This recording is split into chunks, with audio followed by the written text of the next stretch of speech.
영화 존윅을 보다 보면 이상한 장면들이 있습니다.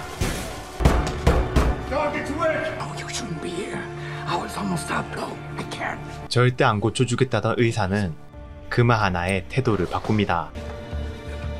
택시 기사에게 금화 하나를 주면 계획을 변경할 수 있죠. 존윅의 세계관에서 킬러들은 실제 화폐 대신 그들만의 금화를 사용합니다.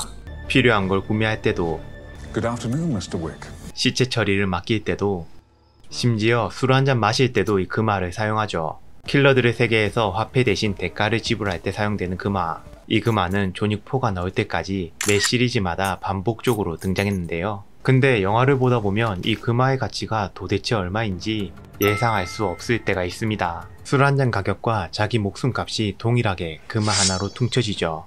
도대체 이 금화는 한 개당 얼마의 가치가 있는 걸까요?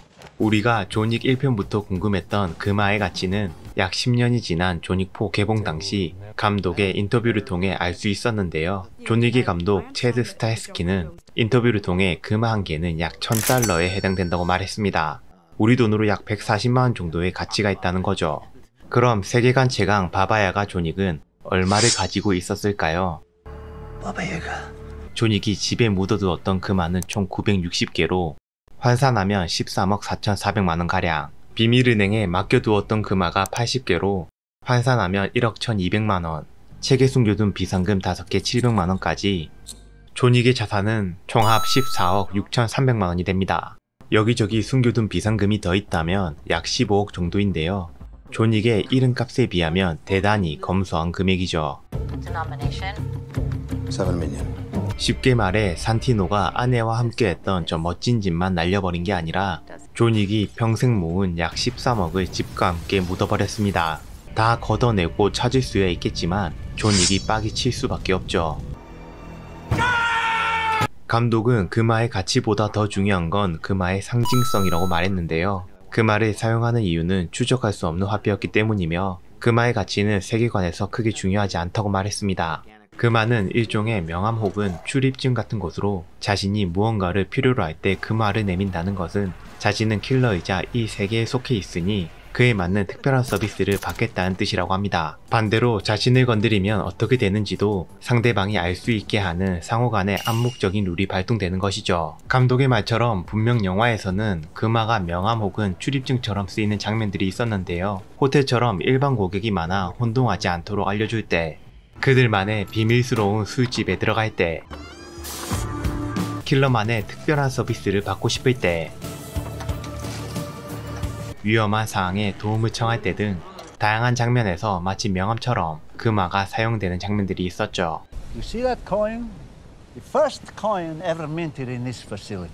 근데 재밌는 건 영화에서는 누구를 만나도 굳이 명함 같은 건 필요 없을 정도로 이미 모든 사람들은 존윅을 알고 있습니다.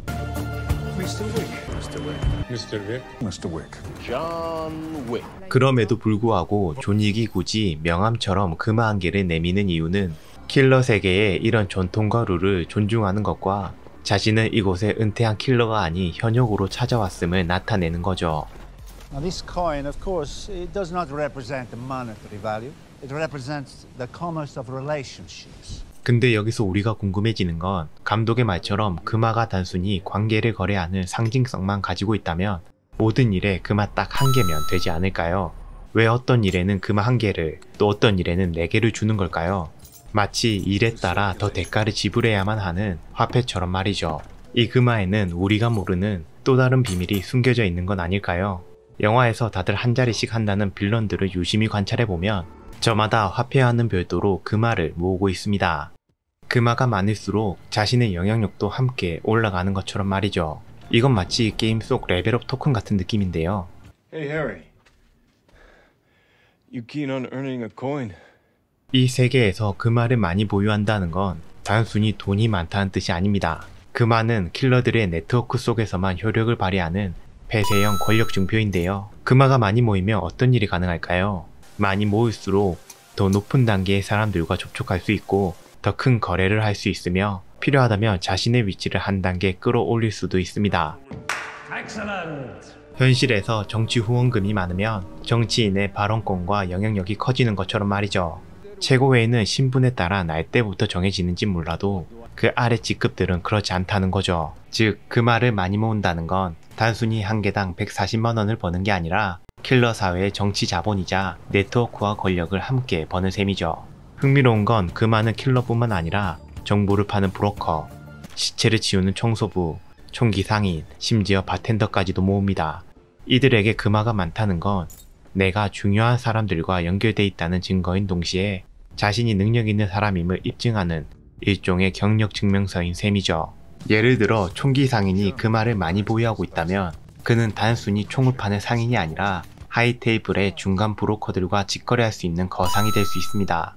정보상이라면 더 고위층의 정보에 접근할 수 있고 때로는 특정 인물의 운명을 바꿀 힘을 가지게 되죠. 그리고 이 영향력은 승진이나 직급 상승 같은 눈에 보이는 권력으로도 이어질 수 있습니다. 이 이야기가 그럴듯하게 들리는 이유는 폐쇄 집단에서만 통용되는 토큰이 영화 속 상상에만 존재하는 게 아니기 때문인데요.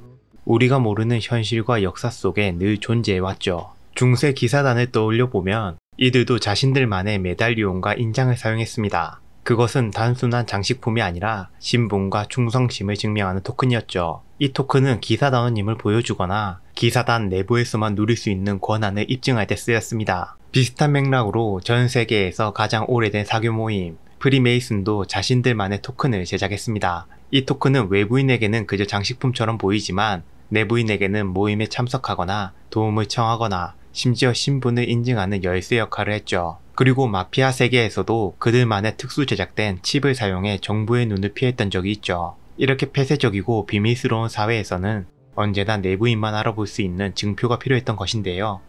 존윅의 금화 역시 바로 이런 전통의 연장선에 있다고 볼 수 있습니다. 존윅의 금화 앞면에는 사자 문양, 뒷면에는 여신 문양이 그려져 있고 자세히 보면 라틴어 문구가 새겨져 있습니다. 사자는 권력과 지배 등 강인함을 상징하며 위에 적힌 라틴어는 스스로 원인인 존재라는 뜻입니다.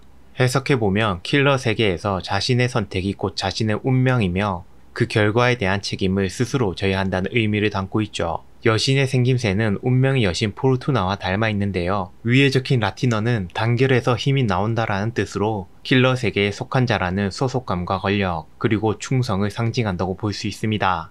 결국 뒷면은 룰과 계약, 그리고 그 결과를 책임지는 자라는 조직의 중요성을 상징하고 있습니다. 이 룰과 계약을 어기게 되면 그에 따른 책임을 져야 하는 것이죠.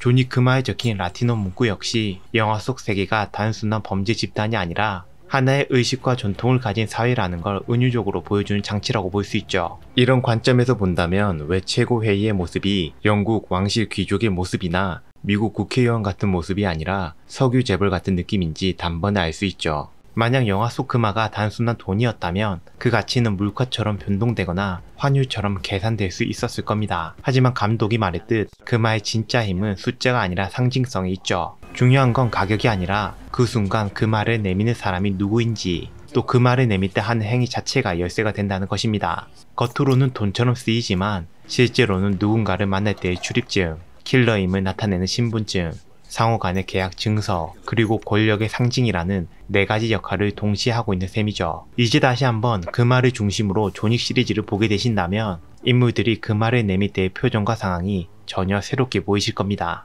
존윅 세계관의 히든 룰이자 금화의 진짜 가치를 말이죠. 무비 인사이드였습니다.